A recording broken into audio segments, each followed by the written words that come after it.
به نستعين وهو خير المعين صلى الله على سيدنا محمد وآله الطاهرين. ہماری گفتگو سورہ توبہ کے اوپر چل رہی تھی.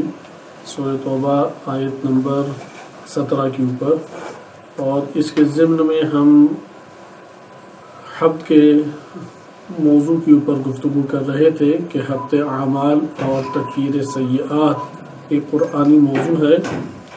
حبت کے جو ہمارے پاس معنی آتے ہیں اس کا مطلب ایک اثر کو زائل کرنا، ایک اثر کو باطل قرار دینا کیا گیا تھا، جیسا کہ آپ نے گزشتہ درسوں میں ملاحظہ کیا.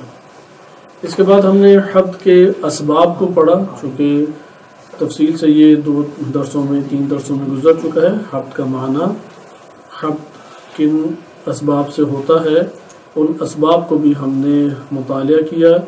کہ قرآن کریم نے اس کے اسباب 6 یا 7 اسباب تقریباً بیان کیے ہیں، جن میں سے آپ نے ملاحظہ کیا کہ ایک ہے واضح طور پہ شرک جو ہے وہ اعمال کے حبت کا سبب ہے.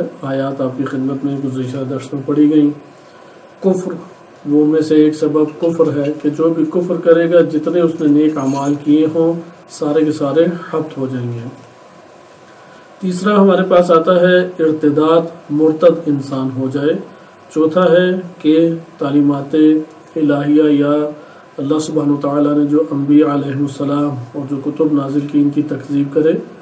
پانچواں سبب ہمارے پاس تھا جو انسان حیات دنیاوی کو چاہتا ہے، کہ ابھی اس کو ہم دوبارہ سے مطالعہ کریں گے کہ اگلے درس کے اختتام پہ ہم نے اس آیت کو پڑھا تھا.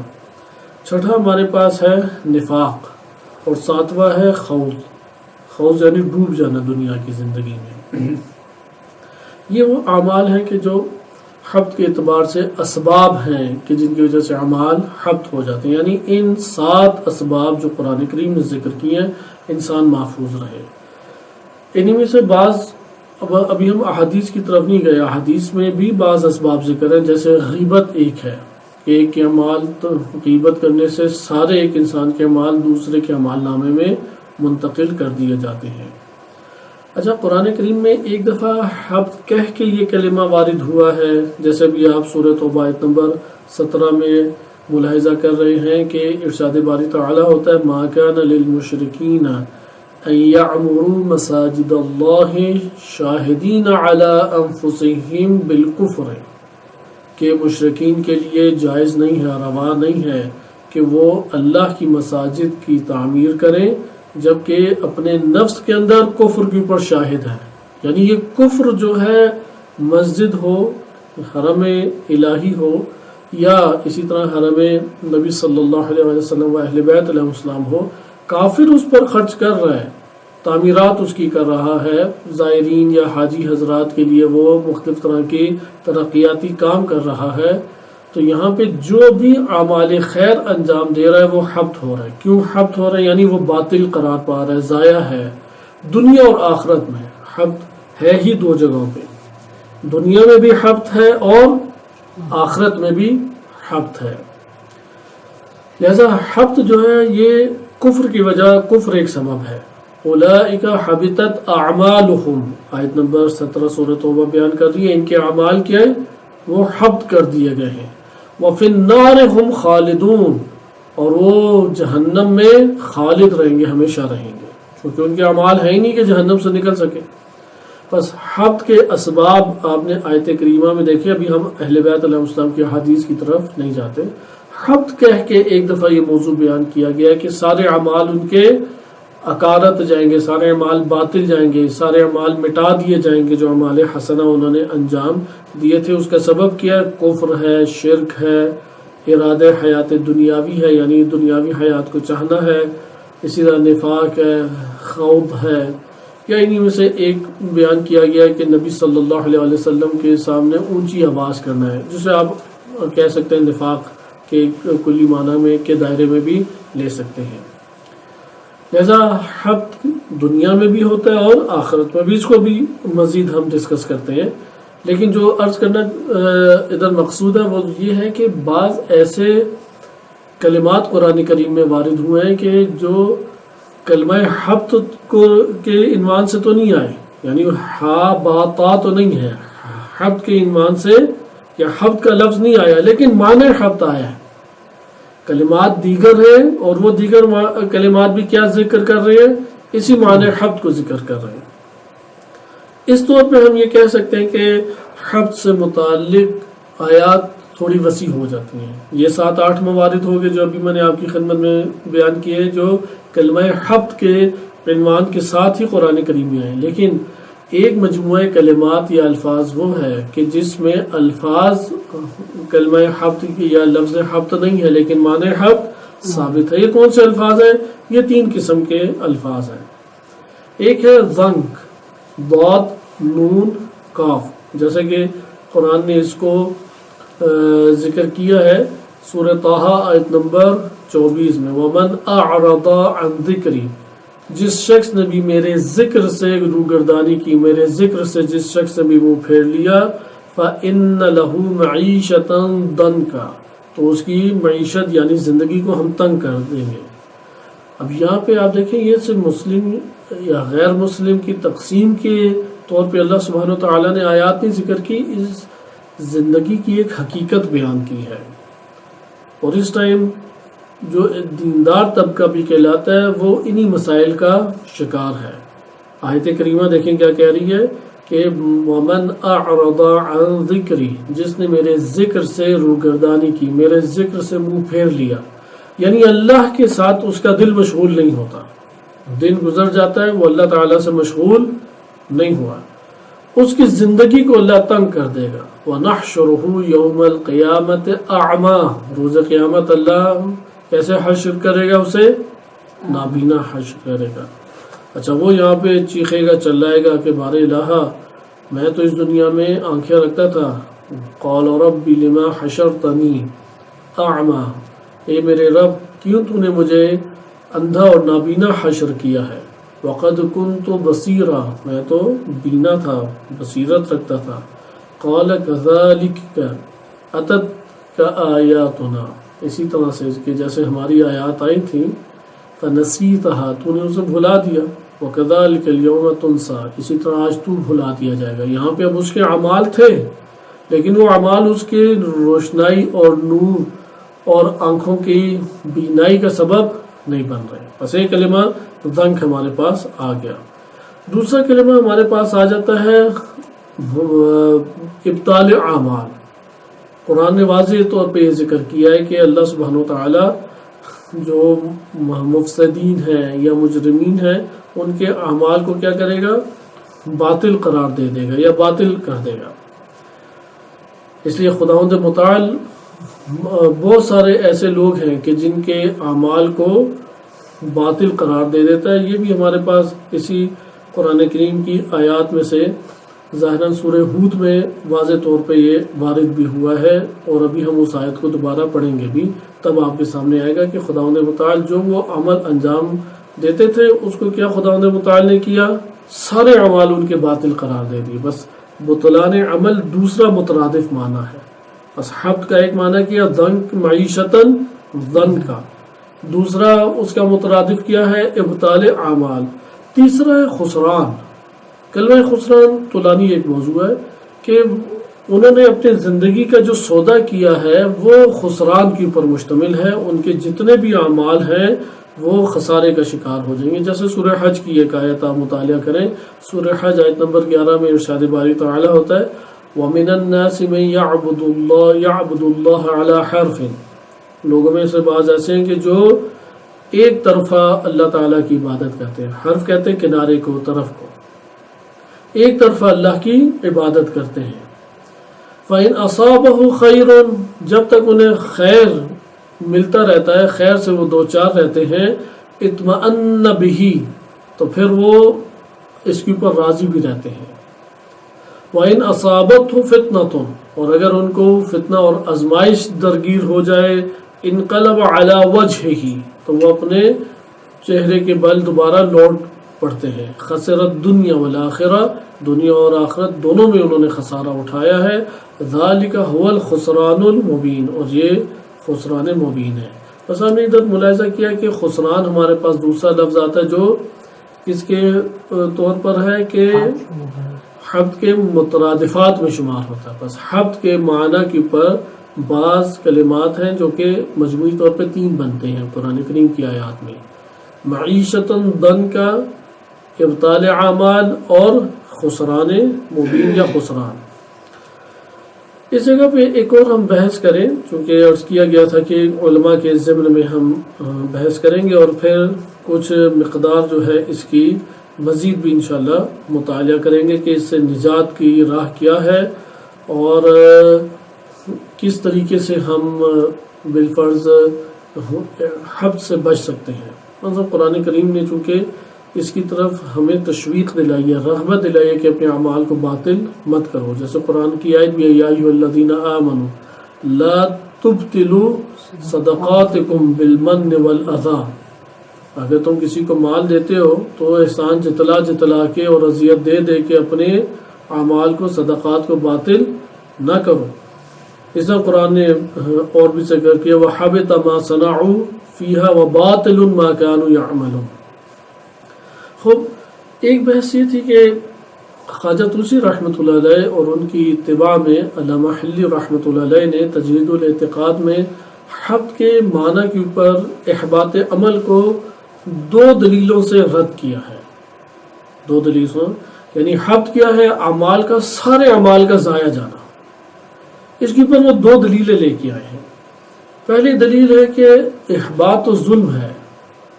چونکہ ایک بندے نے بالفرض نیکیاں کمائی ہیں 1000 اس نے نیکیاں کمائی ہیں اور اس کے گناہ ہیں بالفرض 400 یا اس کے گناہ ہیں 2 گناہ ہیں فقط.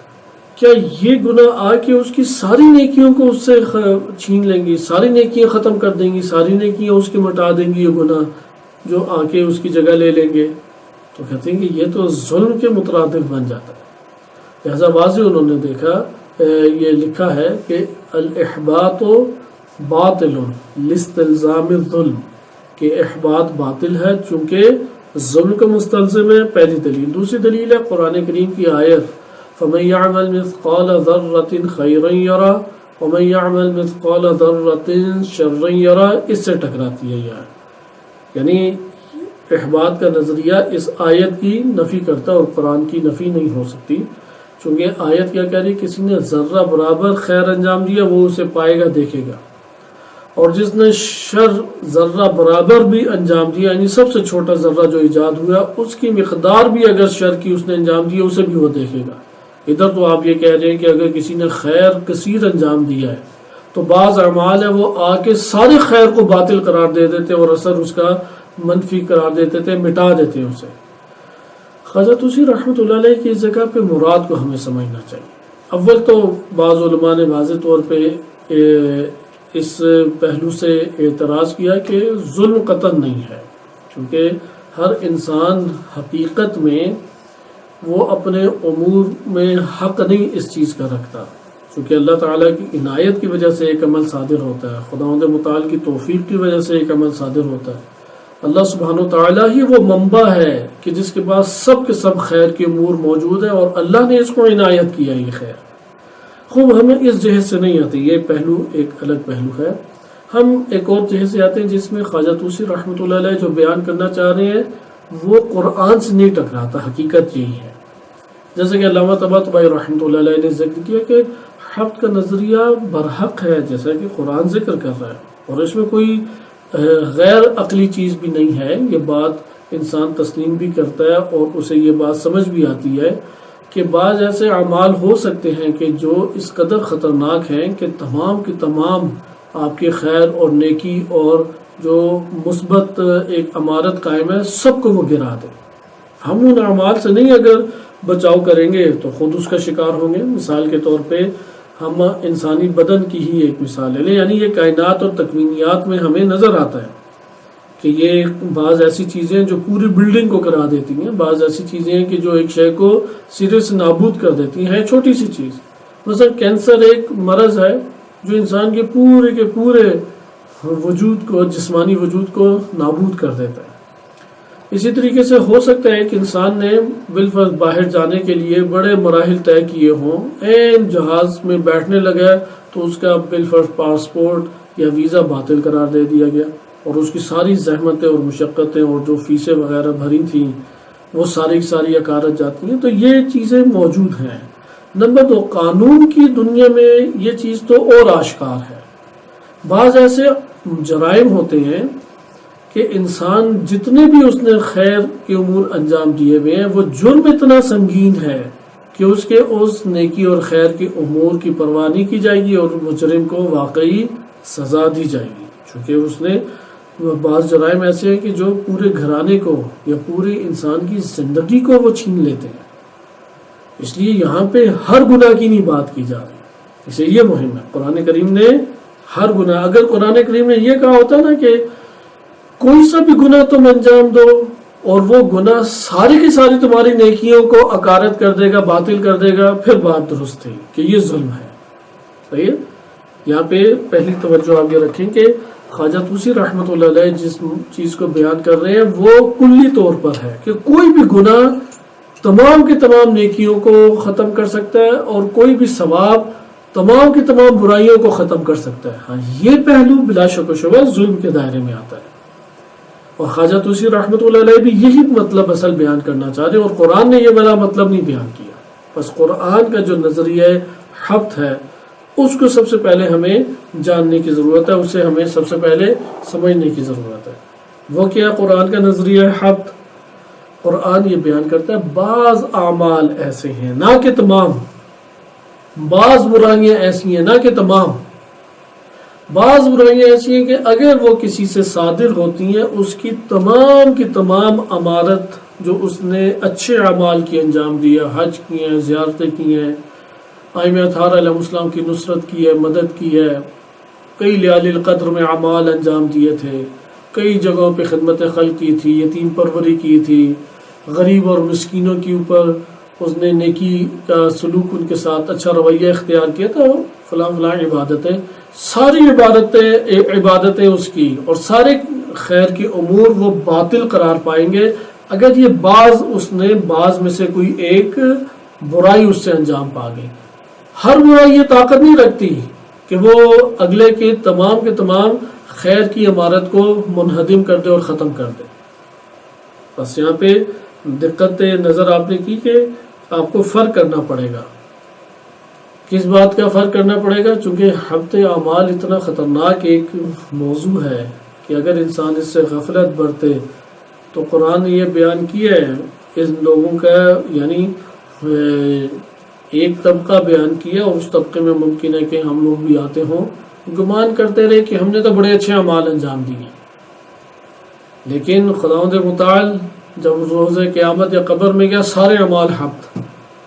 بڑی مثلا بالفرض ہم اپنی سطح کی بات کر لیں، بڑی تبلیغات بھی کی، بڑے زیارات بھی کی، اور صبح و شام دینی دروس میں بھی مشغول رہے۔ اب جب قبر میں گئے تو ایک بھی عمل ہمارا موجود نہیں، سارا کچھ جلا ہوا ہے۔ ہم کہیں گے یہ سارا راکھ کیسے ہو گیا؟ اچھا، یہ انسانوں کی زندگی میں نہیں ہو رہا، ہر ایک انسان کی زندگی میں ہو رہا۔ بچے گا کون؟ فقط اور فقط وہ بچے گا جو غافل نہیں رہا۔ وہ نہیں بچے گا کہ جو کہ نہیں میں اس میں شامل نہیں ہوں، کیونکہ ہر انسان ہی سمجھتا ہے موت مجھے نہیں آئی، یہ جو سامنے پڑا اسی کو آئی ہے، میرا بھی ٹائم بہت ہے، جبکہ وہ موت اس کے اوپر کہے لگا رہی ہے کہ تیرا وقت بہت قریب ہے۔ تو غافل ہو کے اگر مدہوش پڑا رہے، اس سے تیری موت تھوڑی ٹل جائے گی۔ اسی طرح حبط کے اگر نظریے کو صحیح نہیں سمجھیں گے اور حبط والے اعمال سے ہم اجتناب نہیں کریں گے تو یہ نہ سمجھیں کہ اعمال کی عمارت ہماری ٹھیک ہوگی اور بن گئی، ایسا قطعاً نہیں ہے۔ جیسا کہ قرآن کریم نے سورہ کہف آیت نمبر 103 اور 104 میں ذکر کیا ہے، بہت اہم آیت ہے یہ۔ قُلْ هَلْ نُنَبِّئُكُمْ بِالْأَخْسَرِينَ أَعْمَالًا، جو سب سے خسارے کا سودا کرنے والے ہیں ان کا میں آپ کی خبر نہ دوں؟ قل کہہ دیجئے، هَلْ نُنَبِّئُكُمْ، کیا ہم تمہیں نہ بتلائیں؟ کس کے بارے میں؟ بالاخسرین، سب سے خسارے کا سودا کرنے والے، اعمال، جنہوں نے سب سے خسارے کا عمل انجام دیا۔ یعنی بعض ہوتے نا دن بھر زحمت مشقت کی اور ان کی مزدوری بھی شمار نہیں ہوئی. مہینہ بھر کام کرتے رہے لیکن اس کی کوئی سیلری یا اجرت بھی نہیں بنی، تو وہ کہے گا کہ میں تو ڈبل نقصان کر بیٹھا. ایک تو جو میرے امور تھے وقت ضائع کیا، پھر زحمت و مشقت میں نے کی، یہ ساری کی ساری چیزیں ضائع کی.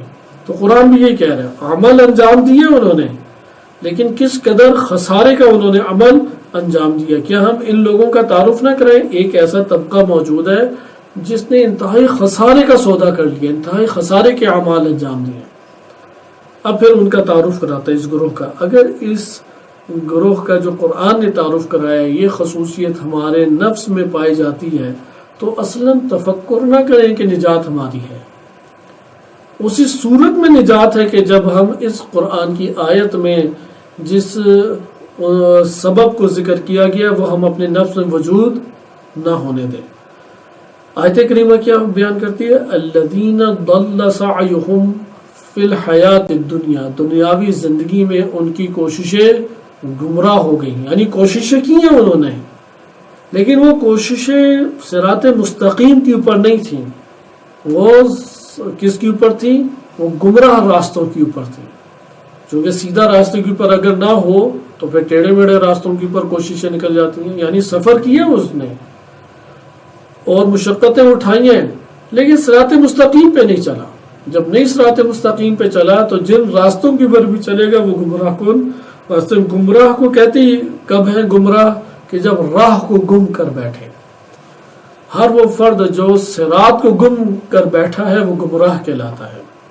جو راہ کو گم کر بیٹھے، ایسا نہیں ہے کہ وہ نہیں چل رہا، وہ سفر نہیں کر رہا، کر رہا ہے سفر، لیکن جتنے قدم اٹھا رہا اتنا دور ہوتا چلا جا رہا ہے. اس لیے قرآن کی اس آیت میں ذکر کیا الذین ضل سعیہم فی الحیات الدنیا، دنیاوی زندگی میں ان کی کوششیں کیا ہو گئی؟ گمراہ ہو گئی. وَهُمْ يَحْسَبُونَ أَنَّهُمْ يُحْسِنُونَ صُنْعًا، اور وہ یہی گمان کرتے رہے ہم تو بڑے بہترین اعمال انجام دیں. یہ عموماً اس موقع پہ زیادہ ہوتا ہے جب عمل خود سے اختراع انسان کرتا ہے. دیکھا ہوگا کہ انسان آپ اجتماعی جگہوں پہ جائیں، حتیٰ کہ اب نماز جمعہ، نماز عیدین، یہاں پہ تو دین نے وسیع پیمانے پہ ہمیں مناسک اور اعمال ذکر کیے ہیں، لیکن بعض اس موقع پہ بھی خود سے بعض اعمال کو ایجاد کرتے ہیں. زیارات کے لیے آپ جائیں، حرم اہل بیت علیہ السلام جائیں، حج و زیارت کے لیے جائیں تو وہاں پہ بھی آپ نے دیکھا ہوگا خود سے عمل انجام دیتے ہیں. اس کے اوپر کیفیت بھی طاری کریں گے، تخیل میں جا کے ممکن ہے گریہ بھی ان کے اوپر آ جائے. مانوی طور پہ اپنے اندر ایک احساس پہ، چونکہ گریہ جب ہوتا ہے تو احساس صبح کی یعنی ہلکے پن کا احساس بھی کرتا ہے، مانوی ایک رب کا بھی احساس کرتا ہے. یہ لوگ اب سمجھ رہے ہیں کہ بڑے بہترین اعمال انجام پائے.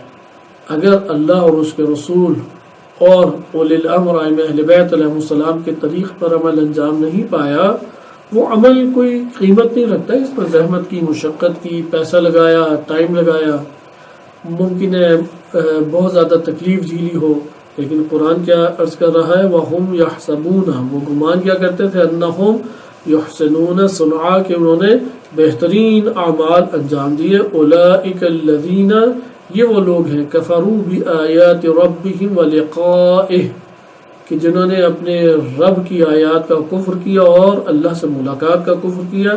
فَحَبِطَتْ أَعْمَالُهُمْ، تو ان کے اعمال حبط کر لیے گئے، حبط ہو گئے ان کے اعمال. فَلَا نُقِيمُ لَهُمْ يَوْمَ الْقِيَامَةِ وَزْنًا، ان کے لیے روز قیامت کوئی اعمال کا وزن ہی نہیں ہوگا، کیونکہ اعمال ہے ہی نہیں.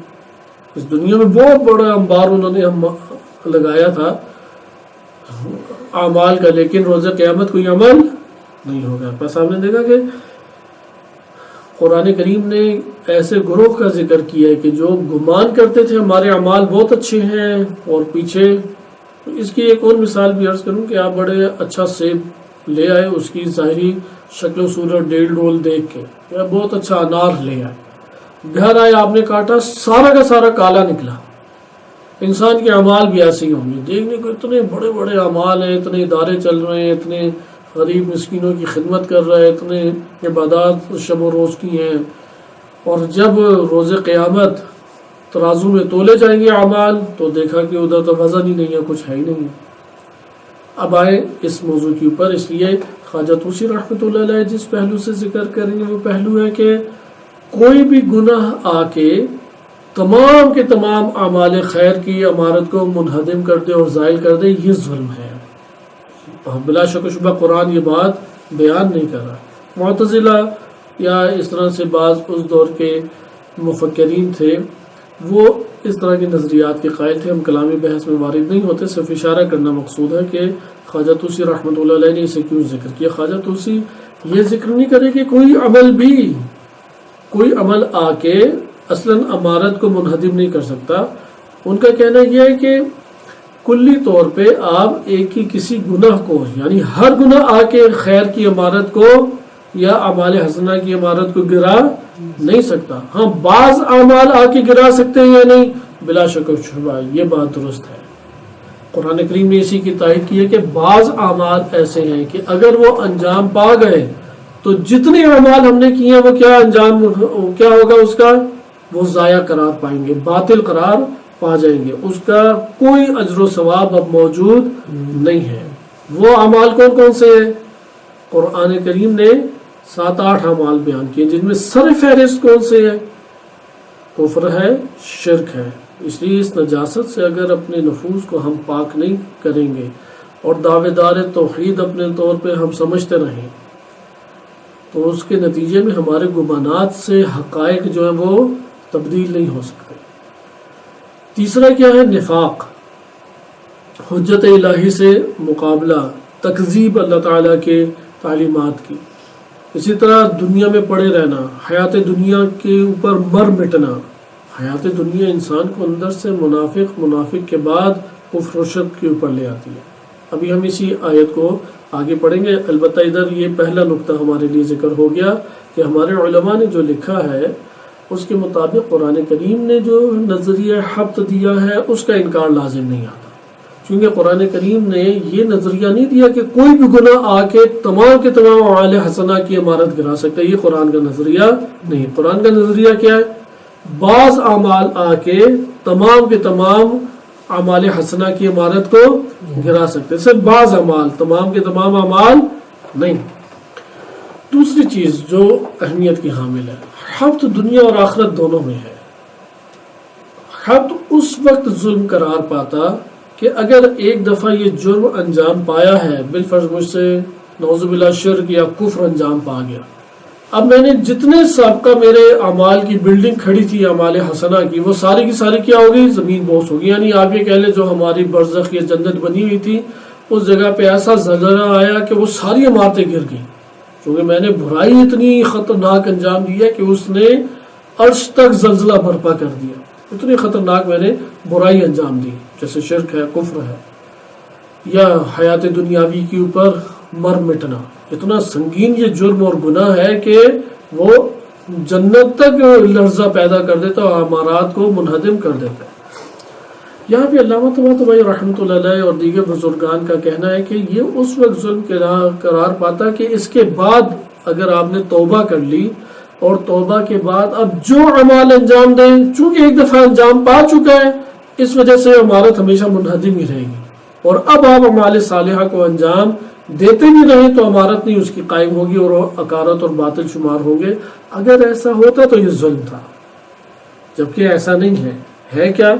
مثلا ایک شخص نے 20 سال تک کفر اور شرک کیا، جانتا تھا، مرتد ہو گیا، مسلمان ہونے کے بعد کفر اور شرک کیا، جیسے آج کل شوقیہ ایتھیسٹ بھی بعض بنے ہوئے ہیں اپنا سٹیٹس بڑھانے کے لیے یا اپنے آپ کو ماڈرن ثابت کرنے کے لیے۔ جیسے غرب کی یونیورسٹیز میں اگر کسی نے اپنے آپ کو ماڈرن ثابت کرنا ہے تو ہمارے ممالک میں جیسے ماڈرن ثابت کرنے کے لیے انگلش بولی جاتی ہے، انگلش میں وہ ورڈ بولتا ہے تو اس کو کہتے ہیں شاید یہ کچھ پڑھا لکھا یا مہذب بندہ ہے۔ اسی طریقے سے غرب کی سوسائٹی میں اگر کوئی شخص اپنے آپ کو ایتھیسٹ کے طور پہ متعارف کراتا ہے تو یہ کہتے ہیں کہ ہاں یہ کوئی پڑھا لکھا دانشور بندہ ہے۔ ممکن ہے کوئی اس فضا کا شکار ہو گیا ہو، 20-22 سال کے بعد عقل ٹھکانے آئی، توبہ اللہ تعالیٰ کی بارگاہ میں، اب 20-22 سال تک جتنے نیک اعمال اس نے کیے تھے اکارت گئے، یعنی وہ جو کچھ کھا پی رہا ہے وہ جسم کو لگ ہی نہیں رہا، چونکہ مرض اتنا خطرناک لگا ہوا ہے، جو کھاتا ہے وہ اس کے جسم کا حصہ نہیں بنتا، اس لیے جو عمل انجام دیتا ہے وہ کوئی نتیجہ اول اخروی زندگی میں نہیں بن رہا۔ یہ ہے کہ دنیا میں اعمال اس کے سارے اکارت گئے، شمار ہی نہیں ہو رہے۔ اچھا، جب توبہ کی 22 سال کی عمر میں، تو توبہ کے بعد اس نے پھر اعمال قائم کرنا شروع کیا، اعمال حسنہ، اعمال خیر انجام دیے۔ اب یہاں پہ اس کی بلڈنگ نہیں بنے گی اعمال حسنہ کی، ایسا نہیں ہے کہ ماضی میں چونکہ ایک گناہ اس سے شرک کا انجام پا چکا ہے، اب تا مرگ وہ جو عمل خیر انجام دے، توبہ کرنے کے بعد جو عمل خیر انجام دے وہ اس کا عمل خیر یا عمل حسن شمار ہی نہیں ہوگا، ایسا قطع نہیں ہے، بلکہ ایک نئی بلڈنگ قائم ہوگی۔ پھر اس نے شرک یا کفر کیا یا حیات دنیاوی پہ مر مٹا، دوبارہ وہ پوری کی پوری بلڈنگ منہدم ہوگی، پھر توبہ کی، پھر عمارت قائم کی۔ تو تا مرگ انسان کے پاس توبہ اور توبہ کے بعد اپنی عمارت قائم کرنے کی فرصت موجود ہے، اور تا مرگ اس کے لیے یہ بھی خطرہ موجود ہے کہ جو کچھ اس نے انجام دیا وہ ساری عمارت گر جائے۔ اور یہ صرف عوامی نہیں ہے، خود آیت اللہ یزدان پناہ حافظہ اللہ تعالی اپنے تفسیر میزان کی جو درس خارج تفسیر میزان پہ تفسیر کا دیتے ہیں، اس میں عرض کر رہے تھے کہ میں خود ایک ایسے بزرگ عالم کو جانتا ہوں، عالم دین یعنی مجتہد ہے، علمی مراتب کے اعتبار سے کوئی وہ نہیں، مسئلہ اسے لائق فائق لڑکوں میں شمار ہوتا تھا، عوامی طور پہ اس کی زہد اور تقوی کے اعتبار سے بھی لوگوں کا ایک اعتماد تھا۔ اچھا، اس کا جو کلاس فیلو تھا اس کو شہرت معاشرے میں حاصل ہو گئی، لوگ اس کی طرف رجوع کرتے تھے، یہ اندر سے بڑا جلتا تھا کہ میری طرف کوئی آتا ہی نہیں ہے، نہ پوچھتا ہے، میری علم کی کوئی قدر ہی نہیں ہے، اس کو سارے کے سارے پوچھتے ہیں۔ یہاں تک کہ ہوتے ہوتے آخری وقت آ گئے، چونکہ اس نے اپنے اندر مرض حسد کا علاج نہیں کیا اور حیات دنیاوی کے اوپر مر مٹا تھا اور اس عنصر کا علاج نہیں کیا، تو بیان کرتے ہیں یہاں تک کہ آخری وقت جو سکرات کے قریب قریب مرض اس کا پہنچا ہوا تھا، تو اس وقت اس کے مسلسل اس طرح کے جملات تھے کہ اللہ نے میرے ساتھ بڑا ظلم کیا، میرے ساتھ انصاف نہیں کیا۔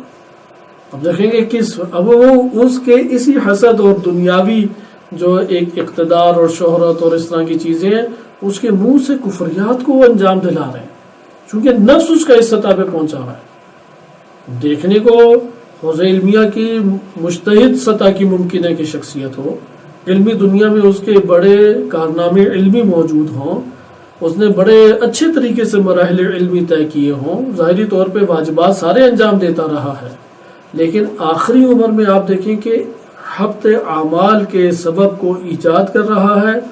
اس نے ظن رکھتے ہیں کہ بعد میں کیا ہوا، کیا پتہ توبہ کر لی ہو، یا وہ اسی طرف توجہ گامزن کرنا چاہ رہے تھے کہ یہ نہ سمجھیں کہ آپ اگر دینی تعلیمات حاصل کر رہے ہیں یا قرآن اور حدیث کے درس کو آپ لے رہے ہیں، پڑھ رہے ہیں، آیات حفظ کی ہیں، نماز روزہ اور دیگر عبادات کو انجام دیتے ہیں، تو آپ ان چیزوں سے بچے ہوئے ہیں۔ بچیں گے تب ہی کہ جب اسباب کو اپنے اندر سے دور کریں گے۔ بس آپ نے ملاحظہ کیا کہ دو پہلوؤں سے ظلم ہو سکتا تھا، قرآن نے جو حبط کا نظریہ دیا ہے، ہر دو پہلو ظلم موجود نہیں ہے۔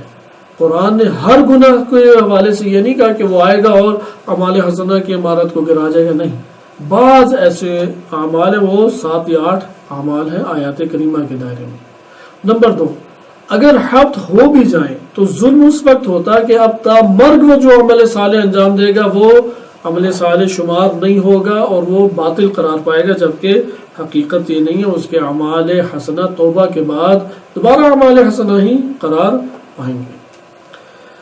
یہاں پہ اب ہم اس آیت کریمہ کا جائزہ لیتے ہیں، چونکہ حیات دنیا والا ہے، ہمارے لیے ایک حساس مورد آ جاتا ہے جو کہ سورہ ہود نے ذکر کیا ہے، اور اس آیت کریمہ میں ایک کلی ضابطہ دیا گیا ہے۔ ارشاد باری تعالی ہوتا ہے، من کان یرید الحیات الدنیا وزینتہا، کہ جو شخص بھی دنیاوی زندگی کو چاہے گا اور اس کی زینت کو چاہے گا۔ زینت دنیاوی کیا ہے؟ یہی اقتدار، شہرت، مال و دولت، بہترین زندگی، آل اولاد، بیوی بچے، اچھی سواریاں، اچھے گھر، یہ ساری زینتیں دنیا کہلاتی ہے۔ جو شخص بھی اول کیا چاہے گا؟ حیات دنیاوی، اب اپنے قلب کے اندر جا کے، اپنے نفس کے اندر جا کے ہم نے خود محاسبہ کرنا ہے۔ جو شخص بھی حیات دنیاوی کے اوپر مر مٹے گا، ارادے کا ادھر من کان یریدو کا ترجمہ مر مٹنا کرے تو بہتر ہے، چونکہ ایک دفعہ اسی حیات دنیاوی کو اختیار کرنا اور اسی زینت دنیا کو اختیار کرنا اپنی آخرت اور دین ہر دو کے لیے، اس کے مدح و ستائش کی گئی ہے۔ یہاں پر ہے کہ وہ پیچھے پڑ چکا ہے حیات دنیاوی کی اور اسی سے محبت کرتا ہے، حتیٰ کہ بعض علماء بیان کرتے ہیں جو فشار قبر ہے اس کی حقیقت ہی یہ ہے کہ اس کی شدت سے اٹیچمنٹ ہے، شدت سے اس کا ربط اور تعلق ہے حیات دنیاوی سے۔ جیسے کہ آیت اللہ حسن زادہ امنی رحمۃ اللہ علیہ کے استاد بزرگوار ہیں، وہ اپنا واقعہ ذکر کرتے ہیں، یعنی انہی سے منقول ہے یہ بات کہ انسان جب مرتا ہے تو اس کی روح بہت پرسکون ہو جاتی ہے، کیونکہ روح میں تڑپ ہی تب ہے جب تک بدن سے ارتباط ہے، اذیت تکلیف بدن سے ارتباط کی صورت میں ہے، ایک مومن کے لیے بالخصوص۔ جیسے ہی موت آتی ہے اور بدن سے ربط اس کا ٹوٹ گیا، روح پرسکون ہو جاتی ہے۔ لیکن دوسرا مرحلہ آتا ہے کہ جتنے اعمال اس نے کیے ہیں پیدائش سے لے کے ابھی تک، وہ سارے کے سارے اس کے سامنے آ جاتے ہیں، یعنی وہی اس کی جنت ہے یا جہنم ہے، یعنی اپنے ساتھ مشغول ہو جاتا ہے، 100% مشغول ہو جاتا ہے۔ تو اپنے نفس میں اب جو کچھ پایا اور اگایا تھا، یعنی اب وہ اپنے گھر کے اندر رہے گا، اب گھر میں جو لایا تھا سانپ اور بچھو لائے تو انہی کے ساتھ رہے گا، اگر گھر کے اندر وہ لایا تھا کوئی نعمات تو وہ نعمات کے ساتھ رہے گا۔ بہرحال وہ سارے کے سارے اعمال جب آ جاتے ہیں تو ادھر دیکھتے ہیں کہ وہ دنیا، اس نے تو سارے اعمال تو دنیا تھی، وہ تو مشغول جس کے ساتھ اس کا نفس رہا، اس کی زندگی کی رونقیں وہ تو ساری دنیا تھی، اور دنیا اس کے بدن کے ذریعے تھی اور بدن اس سے جدا ہو رہا ہے، تو روح اس کے پوری طاقت کے ساتھ اس کو بدن سے مربوط کرنے کی کوشش کرتی ہے انسان کو، یعنی انسانی روح لپکتی ہے، وہ پورا دباؤ اور زور ڈالتی ہے کہ یہ بدن سے دوبارہ ارتباط قائم ہو، اور اس جگہ پہ موت کا تقاضا کیا ہے یہ ہرگز ارتباط قائم نہ ہو۔ تو جب اس کا ارتباط قائم نہیں ہوتا بدن سے اور وہ بھرپور قوت کے ساتھ زور لگا رہی ہے، یہ فشار قبر اس کے لیے بن جاتا ہے۔ ایک معنی فشار قبر کا ہمارے سامنے اس پہلو سے بھی آ سکتا ہے۔ تو خلاصہ کلام آپ نے ملاحظہ کیا کہ من کان یرید الحیات الدنیا وزینتها، جس نے حیات دنیاوی سے محبت کی، حیات دنیاوی کو لیا اس نے اور اس کی زینت پہ مر مٹا، قرآن بیان کرتا ہے نوفی الیہم اعمالہم فیہا، ہم اس سے وفا کریں گے، اس کے اعمال اس حیات دنیاوی میں اسے دے دیں گے، مکمل طور پہ یہ دنیا اور حیات دنیاوی اس کے نصیب حال کریں گے، وہم فیہا لا یبخسون، تھوڑا سا بھی اس میں ہم کمی نہیں کریں گے، حیات دنیاوی میں بھرپور طریقے سے بیوی بچوں سے غذا اور پھرنے پھرانے اور صحت اور سلامتی اور ان چیزوں سے استفادہ کریں گے۔ اولئک الذین لیس لہم فی الآخرۃ الا النار، ان لوگوں کا آخرت میں فقط اگر کوئی حصہ بنتا ہے تو آگ، کیونکہ لے کے آئے وہ آگ، ان کے پاس جو سارا سرمایہ تھا وہ تو حیات دنیاوی تھا اور موت کے ذریعے سے وہ سارا رہا۔ مثلا موت جب انسان کو ملتی ہے اور قبر کے اندر انسان کو رکھ آتے ہیں مٹی کے، تو بیوی تو اس کے ساتھ آئی نہیں، بچے بھی اس کے ساتھ نہیں آئے، گھر بھی اس کے ساتھ نہیں آیا۔ اچھا، یہ جس بدن کو بار بار وہ دیکھا کرتا تھا وہ تو کیڑے بن گیا سارا کے سارا، چونکہ باہر سے کیڑے نہیں آتے، آپ کو معلوم ہے، ابھی تو انہوں نے ویڈیوز بھی بنا دی ہیں، مل جائے گی۔ یہی بدن جو پڑتا ہے یہ بدن کا ایک ایک ذرہ کیڑا بن جاتا ہے، بالکل اسی طرح جیسے آپ سبزیوں میں دیکھتے ہیں، پھلوں میں دیکھتے ہیں، دیگر چیزوں میں دیکھتے ہیں، وہی جو ہے وہ آہستہ آہستہ سکڑ کے کیڑے بننا شروع ہو جاتے ہیں۔ کیڑا کوئی باہر سے تو نہیں آتا، مثلا گوشت خراب ہو گیا ہے تو باہر سے تھوڑی کیڑا آیا ہے، وہی جو گوشت سالم تھا وہ بوسیدہ ہوا، پانی اس نے چھوڑا، اب کیا ہے اس پانی چھوڑنے سے اور اس کی بوسیدگی سے ایک اور حیات جنم لے رہی ہے۔ ہم یہ جو مادی جسم ماشاءاللہ اتنا پال بوس رہے ہیں، اس کے ہر ذرے نے کیڑا بن جانا ہے، وہ تو چلا گیا، اب کیا پاس بچا ہے؟ اب روح ہے، اور روح کے اندر جو اس نے ڈالا ہے اور جو اس نے اس روح کے اندر کمایا ہے وہ اس کے ہمراہ ہے۔ اس لیے قرآن بیان فرماتا ہے کہ جو حیات دنیاوی پہ مر مٹا اور اس کی زینتوں کا شکار ہو گیا، اولئک الذین لیس لہم فی الآخرۃ الا النار وحبط ما صنعوا فیہا، حیات دنیاوی میں جو کار خیر انجام دے رہے تھے، تنخواہ ان کی مثلا 4 لاکھ روپے تھی، اور جب اللہ کی راہ میں دینے کی بات آئے تو 1-2 ہزار روپے جیب سے ان کے نکلتے ہیں۔ یہاں پہ حساب کتاب دقیق ہے، چونکہ وہ 4, 5 یا 10 لاکھ روپے اللہ تعالیٰ نے عنایت کی ہے۔ حیات دنیاوی جب اسے اپنے پاس سے جاتی ہوئی دکھائی دے رہی ہے تو ادھر اس کا اپنے اندر دل لرز رہا ہے۔ جو دنیا میں اپنے دل کو نہیں لرزاتا تو پھر اس کی آخرت ہمیشہ لرزتی رہتی ہے۔ یہ دونوں آپس میں ایک دوسرے سے لازم ملزوم ہیں۔ جو دنیا میں اپنے آپ کو نقصان نہیں پہنچائے گا آخرت کی خاطر تو اس کی آخرت آباد نہیں ہوتی۔ یہاں پہ اس کی آخرت اتنے چھوٹے امر سے آباد نہیں ہوگی، اسے اللہ تعالیٰ نے جو عنایت کیا تھا اس سے پتہ تو لگے کہ اس نے اللہ کی راہ میں دیا، یعنی اس کی کچھ دنیا تو متاثر ہو۔ اگر کسی کی دنیا اصلاً متاثر ہی نہیں ہوتی تو کون سی آخرت اس کی آباد ہوگی؟ چونکہ آخرت اور دنیا جمع ہو ہی نہیں سکتی۔ اگر جمع ہو سکتی ہوتی یہ دنیا آخرت میں مل رہی ہوتی۔ دونوں دار الگ الگ ہے، دونوں کی خصوصیات الگ ہے۔ دار دنیا دار فانی ہے، دار آخرت دار بقا ہے۔ دار دنیا دار تزاحم ہے، یعنی ادھر ایک کے فائدے میں دوسرے کا نقصان، دوسرے کے نقصان میں پہلے کا فائدہ۔ یہ جھگڑا ہمیشہ چلتا رہے گا جب تک دنیا میں۔ مثلا سانپ کی زندگی اس کے زہر میں ہے، اور اس کا زہر ہمارے لیے کیا ہے؟ وہ موت کا باعث ہے۔ ہم اس کے زہر اور سانپ کو ماریں گے اور سانپ اپنی بقا کے لیے ہمیں مارے گا۔ اسے کہتے ہیں تزاحم کی دنیا۔ آخرت تزاحم کی دنیا نہیں ہے، یعنی مزاحمت ایجاد نہیں کرتی۔ دنیا میں زندگی جہاں مرضی آپ گزار لیں، کسی بھی سیارے میں چلے جائیں، ادھر مزاحمتی دنیا آپ کے لیے ایجاد ہوگی۔ بعض چیزیں آپ کو نفع دے رہی ہیں اور بعض چیزیں آپ کو نقصان دے رہی ہیں۔ جو نقصان دے رہی ہیں ان کی بقا آپ کے عدم میں ہے، آپ کی نابودی میں ہے۔ ان کی آبادی ہماری نابودی میں ہے اور ہماری آبادی ان کی نابودی میں ہے۔ اسے کہتے ہیں تزاحم کی دنیا۔ اسی طرح سے دنیا کی جو زندگی ہے وہ دار العالم والبلا والمصائب ہے، یعنی خلق کی دنیا اس طرح سے ہوئی ہے۔ یعنی دنیا میں اگر کسی کو سکون ملتا ہے یہ تعجب کی بات ہے، تکلیف ملتی ہے تو تعجب کی بات ہے۔ مثلا کسی کو اگر سرنج لگتی ہے، ٹیکا لگتا ہے تو اسے درد ہو، اس پہ کوئی تعجب کرے گا؟ درد تو ہوگا، لیکن کسی کو درد ہی نہ ہو یہاں پہ تعجب کرے گا انسان۔ کسی کا دانت نکالا جائے اسے درد ہی نہیں ہوئی، آپ کہیں گے بہت تعجب کی بات ہے۔ تو ہم دنیا میں آئے ہوئے ہیں، دنیا میں آئے ہوئے ہیں تو تکلیف اور درد اور مشکلات یہ دنیا کی زندگی کا اصل ہے۔ دار الاخرہ میں اللہ نے ایسا نہیں رکھا، جنت میں کوئی درد اور تکلیف نہیں ہے۔ امیر المومنین علیہ الصلوۃ والسلام نہج البلاغہ میں فرماتے ہیں کہ اللہ تعالیٰ نے اس کی شیرینی جو ہے، خدا دنیا کی مٹھاس وہ اس کی تلخیوں کے ساتھ ملا دی ہے۔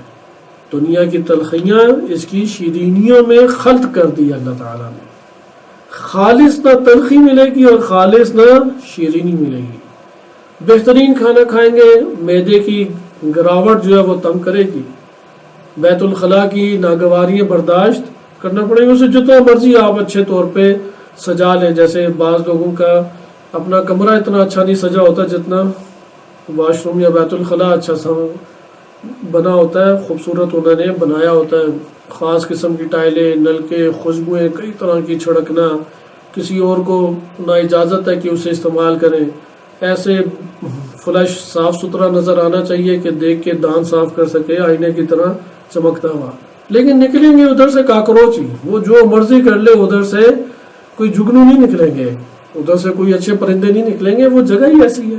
تو دنیا بھی اسی طریقے سے کہ آلام کی جگہ ہے، تکلیف کی جگہ ہے، ادھر کی شیرینیاں اس کی تلخیوں میں مٹا دی گئی ہیں، اور تلخیاں اس کی اصل ہیں۔ شیرینی ادھر اصل نہیں ہے، تلخیاں ادھر اصل ہے، اس لیے موت تکلیف میں جاتی ہے۔ کوئی نبی اور کوئی ولی اور کوئی وصی وہ خوش اس دنیا سے نہیں گیا، شدید تکلیف میں گیا۔ آپ امام علی علیہ السلام کی شدت تکلیف دیکھیں، 3 دن تقریباً قید حیات پہ رہے تلوار کے بعد، تلوار نے مغز تک پہنچ گئی، وہ تلوار اور زہر میں بھی ڈوبی ہوئی تھی۔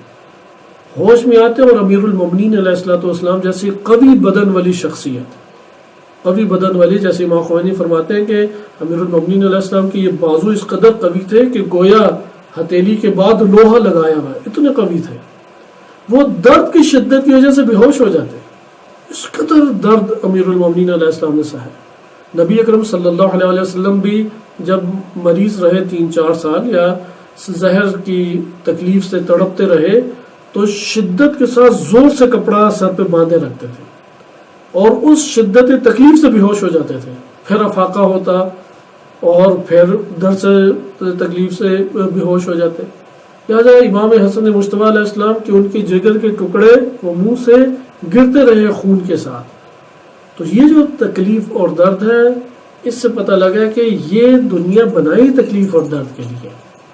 لہٰذا اس میں آخری نقطہ دیکھیں، وَحَبِطَ مَا صَنَعُوا فِيهَا وَبَاطِلٌ مَا كَانُوا يَعْمَلُونَ۔ جو وہ عمل انجام دیتے ہیں، دنیا کی محبت اور زینت دنیا کا جو شکار ہوا، اس کے سارے اعمال باطل آخرت میں ہو جائیں گے، چونکہ وہ لے کے یہ تکلیف دہ دنیا آ رہا ہے، اس لیے اسی کے ہمراہ رہے گا بعد میں، اور اسی کو جہنم کہتے ہیں۔